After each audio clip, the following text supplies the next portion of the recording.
Shalom, selamat pagi saudara sekalian yang dikasihi Tuhan. Hari ini kita masih belum bisa mengikuti ibadah di gereja seperti biasa pasca banjir yang kita hadapi bersama, tapi saya bersyukur kita masih tetap dalam keadaan sehat. Renungan minggu pagi ini saya bawakan dengan mungkin sangat singkat bagi Bapak Ibu Saudara yang ada di rumah masing-masing. Adapun nas sebagai dasar perenungan kita dari Yakobus pasal 3 ayat 1 sampai yang ke-12. Yakobus pasal 3 ayat 1 sampai yang ke-12. Nanti saya akan bacakan hanya bagian yang kedua, ayat yang ke-9 sampai dengan yang ke-10. Selanjutnya Bapak Ibu Saudara bisa mengikuti dan bersama-sama membacanya di rumah masing-masing. Namun sebelumnya mari kita satu dalam doa.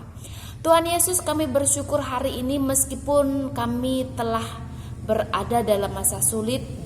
Selain COVID-19 juga kami mengalami bencana banjir, namun kami bersyukur kami mampu melewati dan masih dimampukan untuk ada saat ini.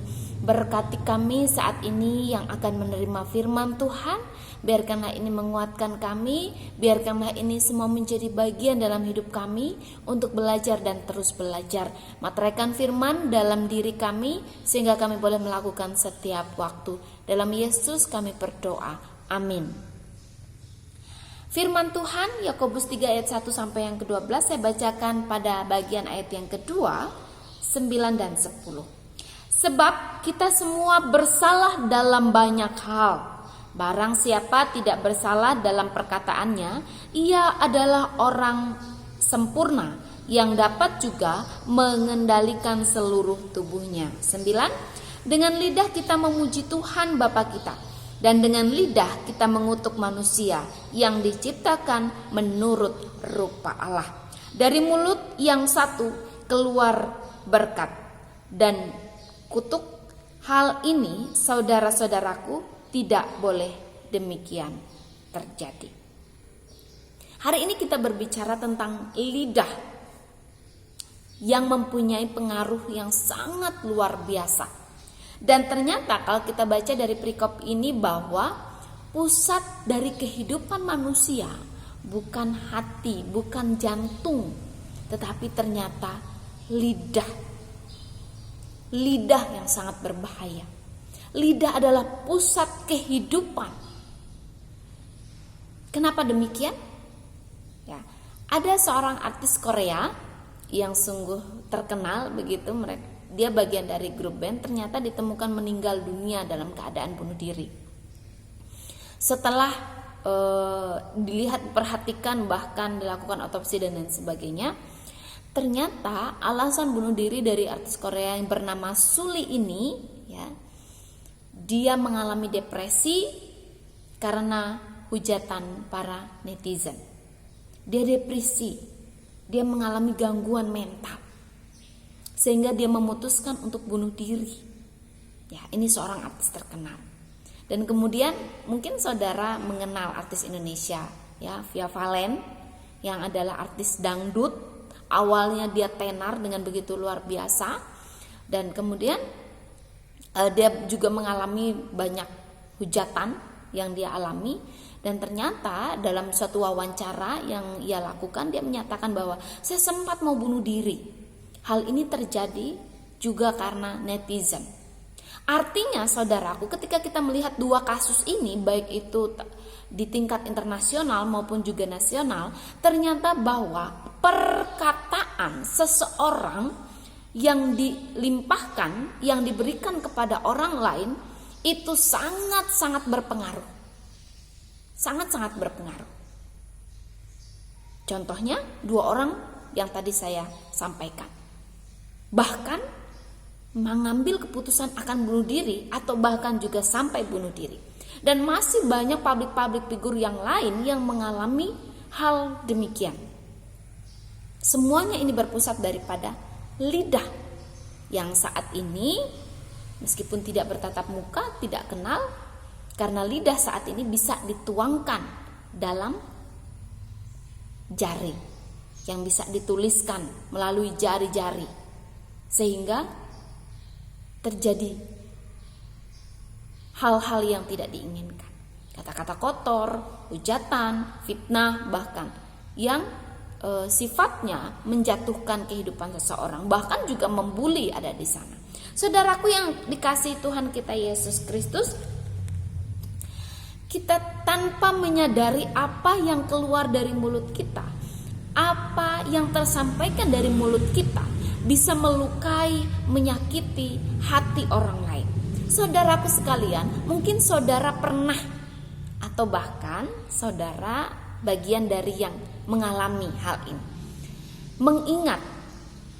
Mengingat kata-kata yang dilontarkan, kata-kata yang disampaikan oleh orang lain kepada Anda yang sampai hari ini masih teringat.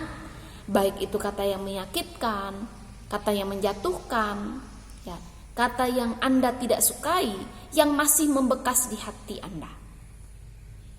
Mungkin hari ini Anda mengalami atau masih mengingat kata-kata yang sungguh sangat membekas dalam hati saudara, yang membuat Anda merasa jatuh, merasa Anda tidak bermakna, merasa Anda terbuli, atau bahkan merasa Anda tidak bisa bangkit karena perkataan tersebut.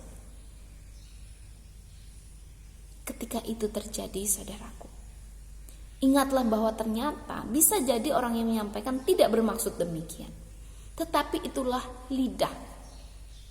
Memang lidah tak bertulang, mengucapkan segala sesuatu dengan tanpa kita sadari. Nah, maka daripada itu, hati-hati atas apa yang akan kita ucapkan, bukan yang telah ya, tapi apa yang akan kita ucapkan, baik melalui bibir kita ataupun juga dari jari-jari kita. Hati-hati akan apa yang kita ucapkan, karena perkataan kita bisa membunuh orang lain, menjatuhkan orang lain. Ada istilah kata bahwa membunuh tanpa berdarah, yaitu tadi dengan kata-kata. Dia tidak membunuh manusianya, tapi dia membunuh karakternya, sehingga orang tersebut mengalami kematian. Lalu jangan katakan bahwa saya kenapa dilukai karena saya tidak pernah melukai. Saya tidak pernah menyakiti, kenapa saya disakiti? Saudaraku, mari kita lihat pada bagian ayat yang kedua. Sebab kita semua bersalah dalam banyak hal. Barang siapa tidak bersalah dalam perkataannya, ia adalah orang yang sempurna, yang dapat juga mengendalikan seluruh tubuhnya. Artinya, setiap kita mempunyai potensi untuk melakukan kesalahan dosa lidah. Nah, karena itu, setiap hari mari kita jaga lidah kita dengan berpengharapan di dalam Tuhan, supaya apa yang kita tuturkan, supaya apa yang kita sampaikan tidak membunuh orang lain, tidak menjatuhkan orang lain. Dan yang kedua, ternyata lidah bukan hanya tempat atau alat yang bisa digunakan untuk membunuh, menghancurkan, menyakiti, menyiksa orang lain dengan tutur kita. Tetapi ternyata lidah juga bisa memberkati orang lain. Dari kata yang kita ungkapkan, kata yang kita ucapkan, bisa menjadi berkat bagi orang lain, menjadi kesembuhan bagi orang lain, menjadi kebangkitan mental orang lain. Karena itu pilihan ada pada saudara. Mau kita gunakan apa lidah kita? Untuk memberkati orang atau untuk menjadi kutuk bagi orang lain? Mari kita bersama introspeksi diri kita masing-masing. Sudahkah lidah kita gunakan dengan benar untuk memberkati orang lain? Karena harapannya bahwa mengendalikan lidah sangat penting supaya kita tidak terjatuh dalam dosa. Lidah menghancurkan, tapi lidah juga bisa memberkati. Pada hari Minggu ini, mari kita bersama belajar dalam banyak peristiwa yang terjadi dalam kehidupan kita, untuk belajar memaknai bahwa Tuhan menciptakan lidah bukan untuk membunuh orang lain, tapi Tuhan menciptakan lidah untuk memberkati orang lain. Karena itu, sudahkah lidah kita memberkati orang lain yang ada di sekitar kita? Terlebih di masa-masa sulit ini, terlebih di masa-masa yang kita lewati bersama dalam keadaan yang tidak mudah, mari kita bersama membawa berkat melalui lidah kita, melalui tutur kata kita, melalui jari-jari kita, supaya apa yang kita sampaikan, supaya apa yang kita berikan boleh bermanfaat, boleh berguna untuk membangkitkan semangat kita yang bahkan mungkin terjatuh dan rapuh. Tuhan memberkati firman bagi kita saat ini menjadi pribadi yang mempergunakan lidah menjadi berkat. Amin. Mari kita berdoa.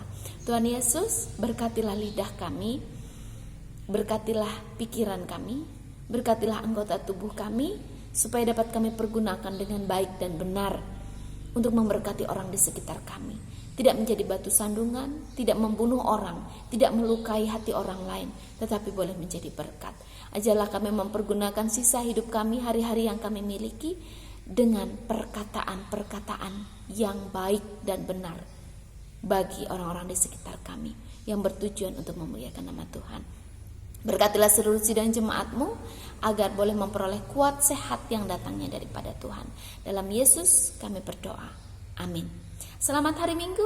Tuhan Yesus memberkati. Shalom.